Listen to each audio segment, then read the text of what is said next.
Uber, I think. No, but they showed up like ready to fucking turn up on a fucking Tuesday. Like everyone. Oh, it was turned up. Everyone was like. I'm not saying we didn't celebrate. I'm saying we should have got the group together that was here, 15 of them, whoever was there, and then Ubered to LA, bro, at the fucking Dodger Stadium, you know what I'm saying, or Echo Park or some shit. Yeah, no, I agree with that, but I mean, you know how my girl is, fool.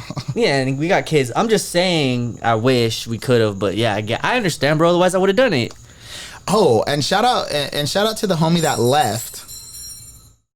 Oh, that's crazy. What was that? Someone dropped a spoon in there. You heard it. Oh, that's wild.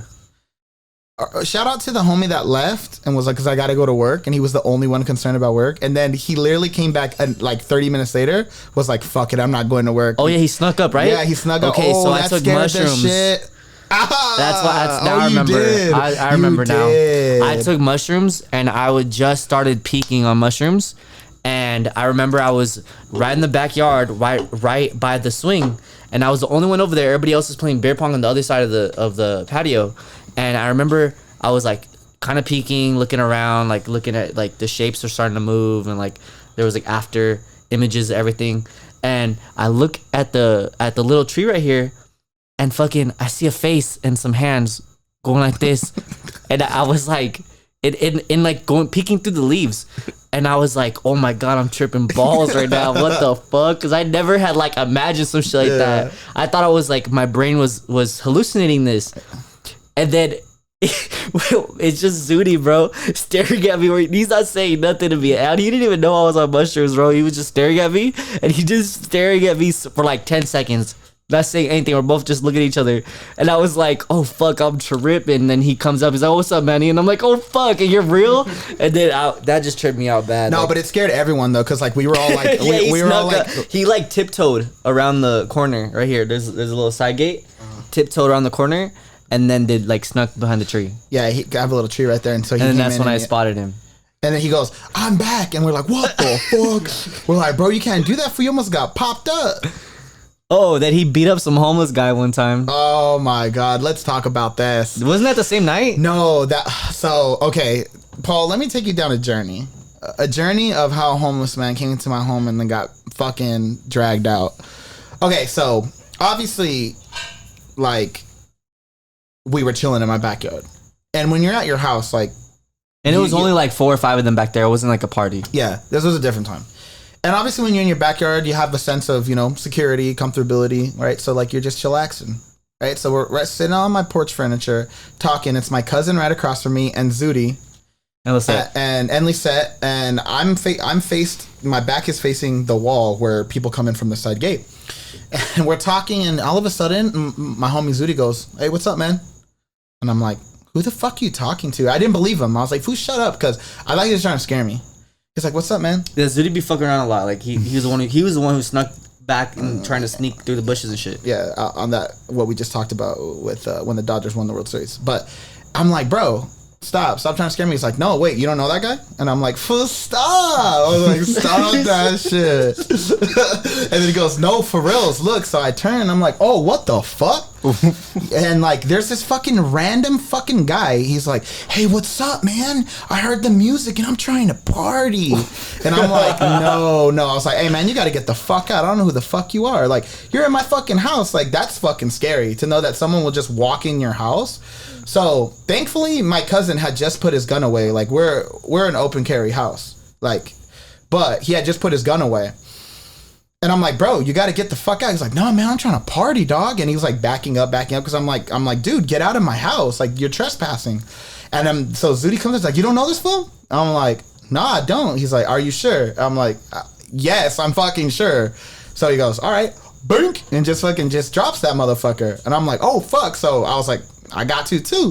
So this fool's like laying against the wall. And I just start hitting this fool. Bam, bam. Stomping this fool. Like, "Who the fuck you think you are coming to my house like that?" And Zudi's like, "Hey, that's enough. And then he's like, "Drag this motherfucker out." So I drag this motherfucker like probably like, 50 feet from my backyard to like out of my gate. I pick him up. I dust him off. I'm like, "Get the fuck out of here." And he's like, "Come on, man. I'm just trying to party, man." Like, he was talking like that, and I was just like, "Nah, man, you're all fucked up. Get the fuck out of here, fool. Don't ever fucking come inside someone's house like that, man, because you can get fucking shot and killed." I was like, you're lucky we're not those type of people. But I mean, you know, you see a random person, you don't know what his intentions are. I mean, he made it clear he was just fucked up. I want to party, but not everyone's as forgiving as us. And you know where we live. I'm not going to say the city because I don't need no one coming over here.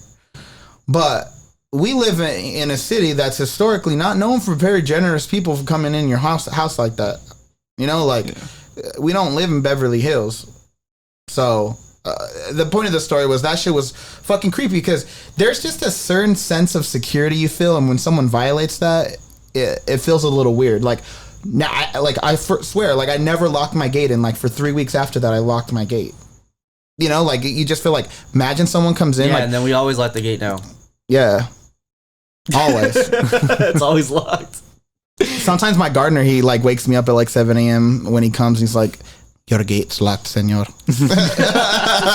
I'm like, oh, shit, I gotta go out there. But, no, you know, like, I mean, it's like that traumatic effect when someone breaks into your house. They just violated that sense of security. Right? Like, that's why people go get guns. Sure. Understandable. Alarm systems. I just thought it was funny. Oh, it was hilarious. Now that we talk, it was fucking hilarious. No, we fucking beat up a homeless man. I came home, like, it must have been like 5 minutes after this had happened. 5 minutes? 5 minutes after it happened, right? But I didn't know. I just walked through the door. So I opened the door with my key, walked through, and Josh and Jose, his cousin, are standing in the living room, and they look like geeked, like turned up, like not drunk, like if their adrenaline had been rushing, and they just look back at me and they're like, "Whoa, dog, you gotta chill." And I was like, "What?" I was like, "What you mean?" They're like, "Don't come in the door like that." I'm like, I fucking live here. What do you mean? I opened the door with my key. Like, what are you talking? Like, oh no, he swung it open and you came in like all crazy. No, I didn't. I came in normal, and then they were all like, "Oh," and then that's when they told me what happened. And I was like, "That's crazy."